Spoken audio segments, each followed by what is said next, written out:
how much profit they want to make, taking the variable cost for the per unit, the number of units they're going to make, so that's your variable cost for your manufacturing, and then add your overhead, your fixed cost. That's sort of the absorption cost component, and divide it by the quantity produced. So here's an example. Let's say we just want to figure out the break-even selling price. So we're not going to factor in any profit. That's zero.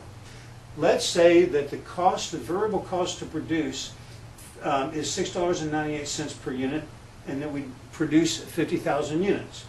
And then we have $110,000 of overhead costs that are going to be absorbed in this.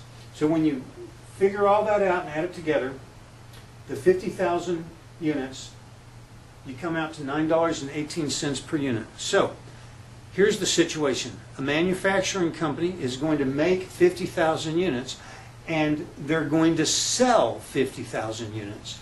And if they sell all 50,000 units at a price of $9.18, they will exactly cover the cost of producing plus their overhead. But if they don't sell all 50,000 units, they don't make profit, or they don't cover their costs. And there's no profit involved. That just gets their money back. So if you were the manufacturer in this situation, you would want to have a price per unit at least $9.18 and probably significantly higher. Probably, well, it depends upon the competitive environment, but certainly high enough to be able to generate a profit and be able to account for the fact that you may not sell all 50,000 units. And if you did, how much profit do you want to make on those? If you're a services firm and you're selling services, like maybe an accounting company or a lawyer, you're going to need to mark up the cost of your labor or the labor of the employees that you've hired to make a markup percentage. And so fundamentally you do the same thing. You take the cost per productive hour and you multiply it by 1 over 1 minus your intended markup percentage.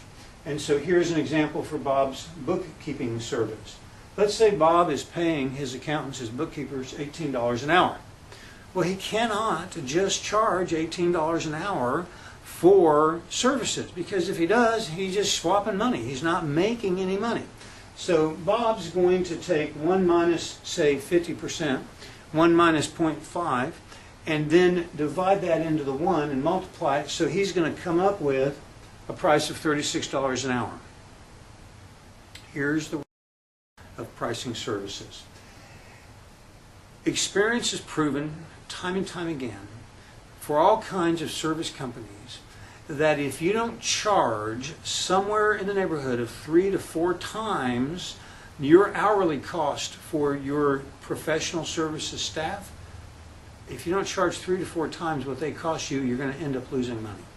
So even though the prior example of dividing by 0.5 and marking up is the math, the reality is in the modern United States economy, if you're a professional, you figure out the following. What are you going to pay yourself? What are you going to have to pay your staff?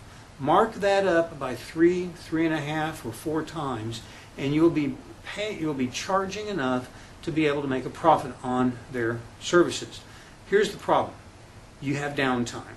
Okay? Nobody is billable 100% of the time. In fact, it's extremely good over the course of a year if your staff is billable 50% of the time or greater. If they're billable less than 50% of the time, then you probably have a problem. But if they're billable 50% of the time, and you're wondering, well, what do they do the other 50% of the time? Well, it's very simple. They come in the morning and they read the newspaper. They surf the internet. They take phone calls they forget to bill for. They have restroom breaks and cigarette breaks, and they just simply are not efficient in the use of their time. Plus, you have training.